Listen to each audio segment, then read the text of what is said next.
We have had some clear sky over the last 12 hours. That has led to some fog out there, and we're going to keep that around, at least for many of us here this morning. Dense fog advisories have been posted until 9 o'clock. Springfield Metro, Southwest Missouri, at least far southwestern communities like Monette, Joplin, Branton, those have been dropped from that advisory, but still could see some patchy dense fog here this morning. It's really being focused where that snowpack is lingering and where we've had that greatest melting, a lot of moisture to fuel that in the lower levels of the atmosphere. Visibility has been reduced. Look at this, 0 miles in Clinton, a quarter of a mile for some of us, including Rollo, Lake Ozark, Camdenton, half a mile in West Plains, a quarter down there in Mountain Home as well, and some pockets of fog as we were showing you on our cam there in Branson at our bureau. So that is something we are going to be keeping tabs on. Allow some extra time on your morning commute. Grab the ice scraper just in case, because of that freezing fog out there where temperatures are a bit below freezing, and it could linger into our midday and our lunchtime if we don't get some of that mixing to occur. Temperatures are at 28 in Camdenton, below freezing in Springfield, 28 in Fort Wood, Rolla, 31, 34 at both Branson and Monette. Good news down there is that it's not freezing fog, currently sitting in the middle 30s as well. And Harrison. In our wagon and walking forecast, we are saying hello to Jeremy Rabe's puppies, at least a couple of them. Mr. Bojangles and Lady Gaga hanging out there, enjoying some time indoors. We're back into the upper 40s this afternoon. Great to get out and enjoy some time with your furry friends. We'll have that final look at that 7-day and the potential for some wintry weather, Joe, in just about 10 minutes. All right, we need to put crime into focus for you here. The jury trial for the father of a 2-month-old girl who died in Lebanon in March 2018 is starting today. Kyle Nickel is charged with a Class A felony charge of abuse or neglect of a child that resulted in death. Authorities found the infant unresponsive and took her to the hospital where she was pronounced dead. An autopsy discovered the infant had injuries consistent with blunt force trauma to the head. A Springfield woman accused of allegedly shooting 2 people in Phillipsburg last year will be arraigned today. Becky Stalder is facing 4 felony charges, including 2 counts of first-degree assault and 2 counts armed criminal action. She allegedly shot James and Ashley West over what deputies say was a custody dispute. The victims did survive. 4 people facing child abuse charges will be arraigned this afternoon.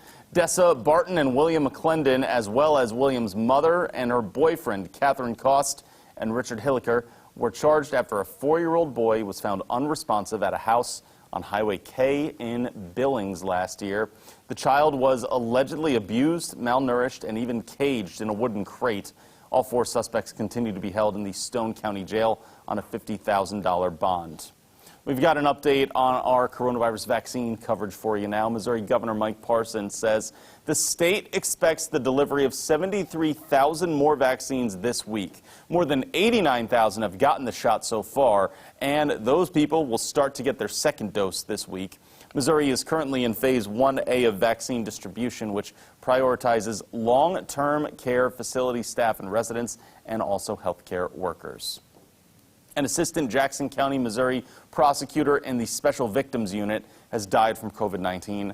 Jolene Engelbart tested positive last month. 2 weeks later, the 32-year-old died just 4 days after giving birth.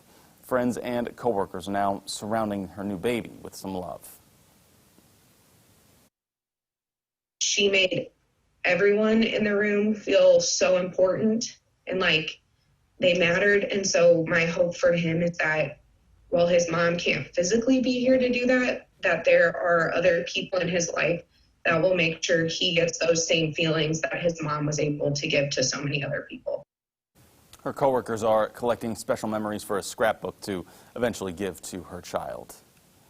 In some regional news for you, there have been 2 rounds of bans on indoor dining in St. Louis County, but as of today, people can go back into restaurants to eat.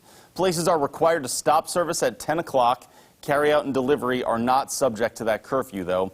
Bars must install barriers like plastic or plexiglass between customers and bartenders. Also, restaurants and bars will record the names and contact info of those that come in order to help with contact tracing and case investigations if needed.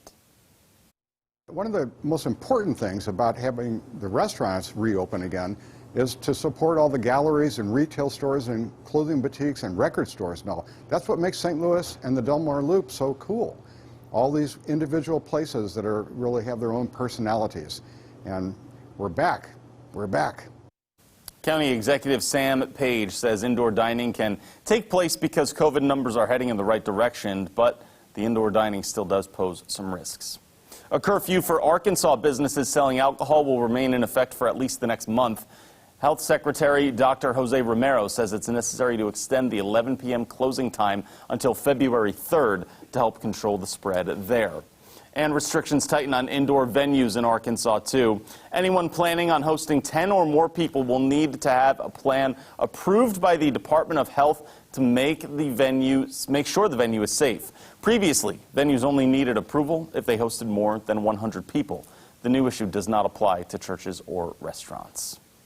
Moving on to some news around the world for you. Britain began vaccinating its citizens with the AstraZeneca Oxford vaccine today. One of the first to get it was 82-year-old dialysis patient Brian Pinker. He said he was looking forward to celebrating his wedding anniversary afterward. Andrew Pollard, the head of the Oxford vaccine group and chief investigator into the trial of the shot, also got vaccinated. A British judge has rejected the U.S.'s request to extradite WikiLeaks founder Julian Assange to face espionage charges.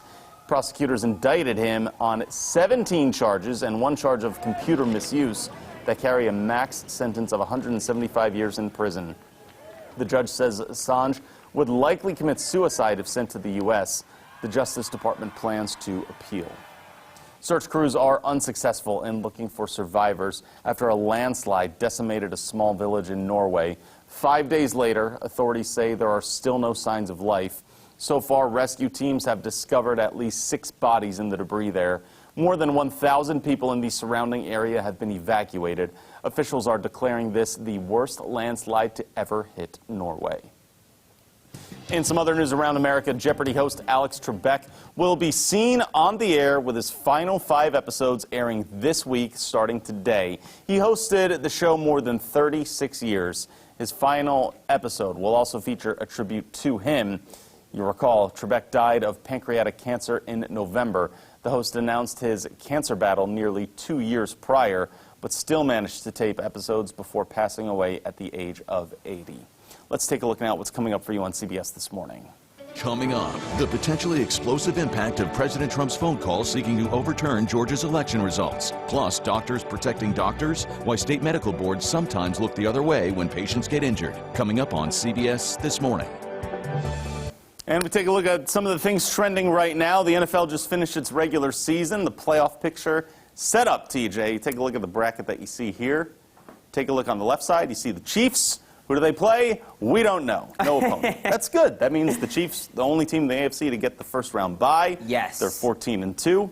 They can play one of those 4 teams in the AFC coming up next week. I'm really happy. The Ravens just barely made it in, Joe. They got that wild card spot, so we'll see what happens against the Titans. The Maryland native, very happy about Yes. that. Now, yeah, I do want to say, even though there's an extra team in the playoffs this year on each conference, you still face, the top seed still faces the lowest seed coming up. That's why the Chiefs won't really know. But they also will have 2 home games on the way to try and repeat and win that Super Bowl. Like last year, it'll be interesting. Yeah, it's going to be very fun to see and check out.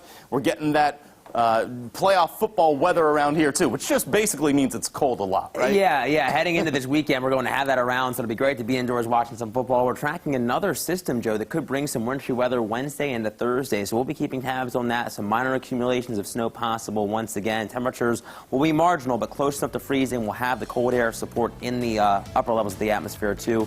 We're back into the 30s for highs all the way through this coming weekend. All right, we'll keep our eye out for that. Thank you very much, TJ, and thank you, everyone, for starting your week off with us here on Daybreak. Have yourself a good Monday, and Happy New Year.